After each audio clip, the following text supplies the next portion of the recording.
छत्तीसगढ़ समेत देश के 10 राज्यों के राज्यपाल बदल दिए गए हैं। महाराष्ट्र के राज्यपाल रमेश बैस को भी बदल दिया गया है। हालांकि उन्हें अब तक कोई जिम्मेदारी नहीं दी गई है, जिसके बाद उनके वापस छत्तीसगढ़ आने की चर्चाएं हो रही हैं, जिसे लेकर सियासत भी शुरू हो चुकी है।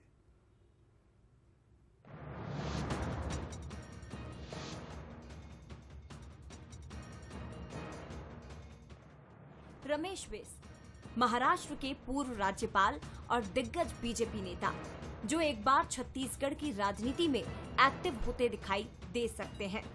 दरअसल देश के 10 राज्यों के राज्यपाल बदले जाने के बाद प्रदेश की राजनीतिक हलचल बढ़ गई है। महाराष्ट्र के राज्यपाल रमेश बैस को हटाए जाने के बाद अब चर्चाएं हैं कि वो छत्तीसगढ़ वापस लौट सकते हैं। कहा यह भी जा रहा है कि प्रदेश बीजेपी संगठन में उन्हें बड़ी जिम्मेदारी सौंपी जा सकती है। पार्षद से लेकर राज्य और केंद्र में मंत्री रह चुके बैस के सियासी सफर पर नजर डालें। 1978 में रायपुर नगर निगम में पार्षद बने। 1980 में पहली बार मध्य प्रदेश विधानसभा पहुंचे। 1989 में पहली बार लोकसभा चुनाव जीता। रायपुर लोकसभा सीट से 7 बार सांसद रहे। 1998-99 में केंद्रीय इस्पात एवं खान राज्य मंत्री बने। 1999-2000 तक केंद्रीय रसायन और उर्वरक राज्य मंत्री रहे। जुलाई 2019 में पहली बार त्रिपुरा के राज्यपाल बने। जुलाई 2021 में झारखंड के राज्यपाल नियुक्त हुए। फरवरी 2023 में महाराष्ट्र के राज्यपाल बनाए गए। रमेश बैस को गवर्नर पद से हटाए जाने के बाद कांग्रेस तंज कस रही है।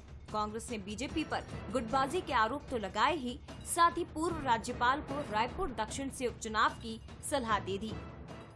छत्तीसगढ़ में भारतीय जनता पार्टी में अभी गुटबाजी बहुत अधिक ऑलरेडी है।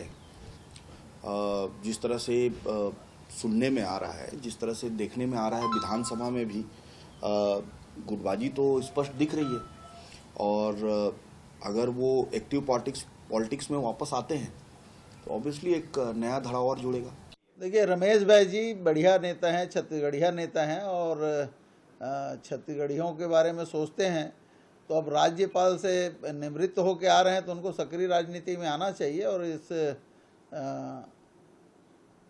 अभी रायपुर दक्षिण विधानसभा सीट खाली हुआ है, चाहे तो उसमें किस्मत आजमा सकते हैं। कांग्रेस ने बीजेपी के अंदरूनी मामले में दखल अंदाजी की तो पार्टी के नेताओं ने कांग्रेस को अपना घर संभालने की एडवाइस दी।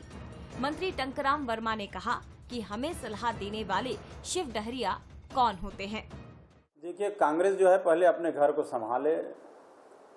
उनके यहाँ सिर फुटबॉल की स्थिति है, परिणाम सामने में है। विधानसभा चुनाव में एक तरफा हार हुई है, लोकसभा चुनाव में एक तरफा हार हुई है। वो अपने अंदरूनी अपने लड़ाई झगड़े को पहले संभाले, उसके बाद दूसरे के बारे में बात करें।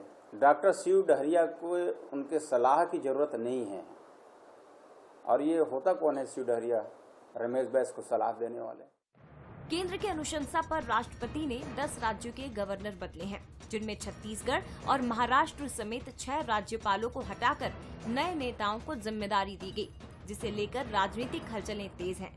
रमेश बैस को जिम्मेदारी न मिलने पर अटकलों का बाजार गर्म है।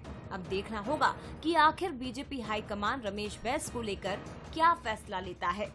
शिखर देवांगन, बंसल न्यूज, रायपुर।